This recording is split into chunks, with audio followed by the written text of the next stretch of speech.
ठीक है सर, काम दिए तो ठीक, नहीं दिए तो राम राम। अच्छा, ये भी कहा जाता है कि अगर कोई एक खेमा की हीरोइन है, मान लीजिए अगर पवन सिंह के खेमे की हीरोइन है, तो फिर वो खेसारी के साथ काम नहीं कर सकती, खेसारी के खेमे की है तो पवन सिंह के साथ काम नहीं करते।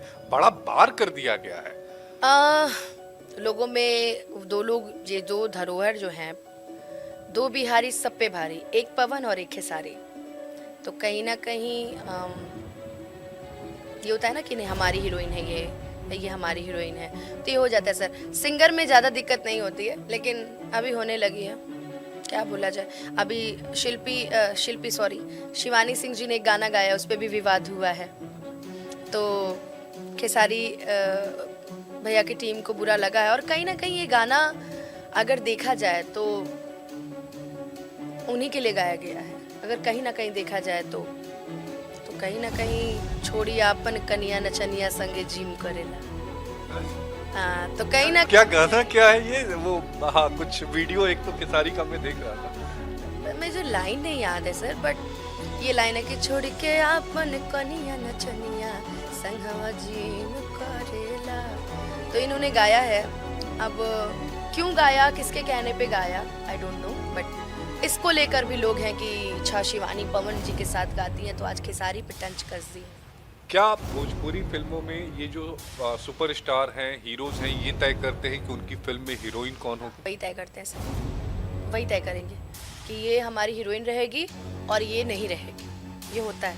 वही तय करते हैं, मतलब साथ हो तो ठीक है, वरना सर ऐसा भी होता है ना कि एक महीना किसी को बोल दिया कि तुम ही मेरी हीरोइन बनोगी, और मेन टाइम पे आके हीरोइनें चेंज हो जाती है सर। हाँ, अगर लड़की अगर अपनी बात से मुकरी, मतलब कहीं उनको खटपट लगी कि नहीं यार ये तो मेरी बात सुन ही नहीं रही है, फिर खट से हीरोइन चेंज, खट से अरे सुनो वो मुंबई वाली कौन है, उसको बुलाओ, वो काम करेगी, ये हो जाता है सर। तो हीरोइन ढूंढते हैं कि बंधुआ मजदूर ढूंढते हैं? और लड़कियां काम करने के लिए पागल हैं, इसलिए तो कहीं ना कहीं अभी तो अपना तो कोई इरादा नहीं, अपना सिंगिंग अच्छे से चल रहा है, शोज अच्छे से चल रहे हैं, मैं बहुत खुश हूँ सर। आप स्टेज पे एकदम खुश हैं? बहुत खुश हूँ, अपनी चीज़ें गाती हूँ, अपने मन से गाती हूँ, अपने धुन में रहती हूँ और कार्यक्रम करती हूँ, पेमेंट लेती हूँ। गोलू राजा के साथ आपके गाने बड़े फेमस हुए, स्टेज वाले, भविष्य में गाएंगी क्या है? तो गा ही रही हूँ ना उनके साथ।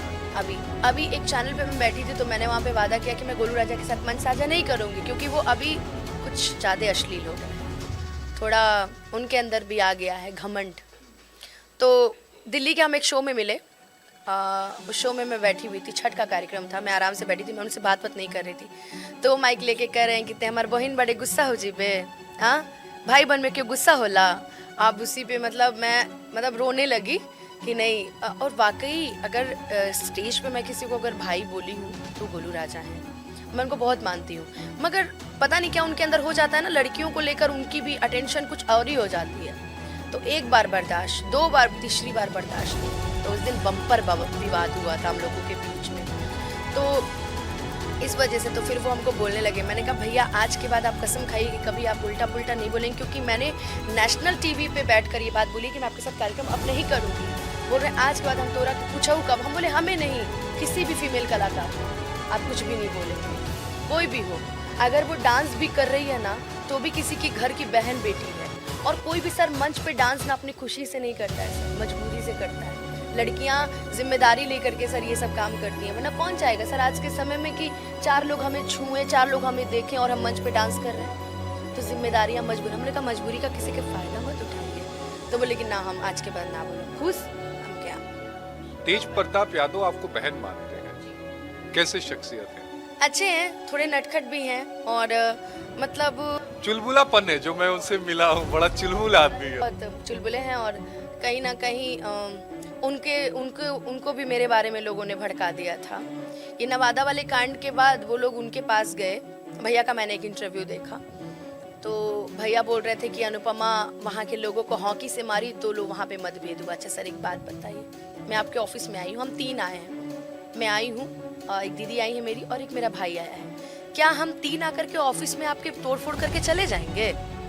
सवाल ही पैदा नहीं होता।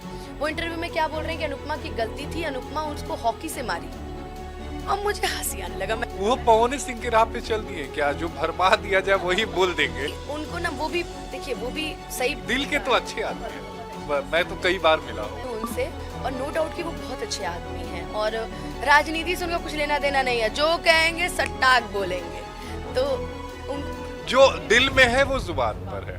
कहीं ना कहीं लोगों ने उन्हें भरमा दिया जा करके। मैं मिल नहीं पाई भैया से, क्योंकि मेरा लगातार शो था उस समय, नवरात्रि थी, तो मैं शो नहीं छोड़ सकती ना। मैं एक कांड के लिए, बल्कि मेरे पैर में चोट था फिर भी मैं अगले दिन कार्यक्रम करने गई थी। तो भैया को लोगों ने आके भरमा दिया कि भैया ऐसा की है, वैसा की है, ये वो दिस दैट, यही गलती की है। तो भैया का मैंने इंटरव्यू देखा जिसमें उन्होंने ऐसा मेरे बारे में बोला है। तो मैंने भैया को एक रिप्लाई लिखा व्हाट्सएप पे, उनके पर्सनल नंबर पे, कि भैया आप मुझे चाहे कुछ भी बोलिए, आपको मैंने भाई माना था, माना है और आजीवन मानूंगी, चाहे वो आप मेरे लिए तेज प्रताप यादव जी हो, चाहे तेजस्वी यादव जी हो, ठीक है। तो इसलिए नहीं कि आप आरजेडी से हैं, या इसलिए नहीं कि नहीं, आपसे मेरा पारिवारिक रिश्ता है, आपसे मैं मॉल में मिली थी और आपसे मुझे एक अपनापन वाला फीलिंग था, इसलिए। और जहाँ तक बात रही लोगों की बात सुनने का, तो भैया अगर आप उनकी सुन सकते हैं ना, तो आप एक बार इस बहन की तरफ से खड़े होकर सोचिएगा कि क्या आपके परिवार की लड़की ऐसा कर सकती है। हमारे यदुकुल में ऐसा है ही नहीं है कि हम किसी को टॉर्चर करें या किसी पे हाथ उठाएं। भोजपुरी गानों में इतनी अश्लीलता अब क्यों आ गई है? पहले नहीं थी। पहले मुझे ध्यान में है कि जब मनोज भैया वगैरह गए थे तो उस समय हम लोग कॉलेज में ही थे, उस समय के गाने लिए जाएं, चाहे रवि भैया के गाने देखे जाएं कि जैसन सोचले रहनी, नहीं भोजपुरी में कुछ ज्यादा नहीं है। सर हिंदी में भी है। भोजपुरी में कहने का, अभी निरहुआ भैया ने इंटरव्यू दिया है ना उनको, वो क्या नाम है उनका, अश्लीलता ही बता रही हूँ। भोजपुरी में उन्होंने बोला कि आपके यहाँ पे, अरे उनका नाम मुझे नहीं पता चल रहा है, बड़ा अच्छा नाम है उनका, रतन शर्मा जी शायद, हाँ, उनके ऑफिस में वो इंटरव्यू दे रहे थे, तो वहाँ पे बोला गया कि भोजपुरी में अश्लीलता है। कैसे? तो आपके भोजपुरी में लोग गाते हैं कि लगाई दी चोलिया के हुक राजा जी।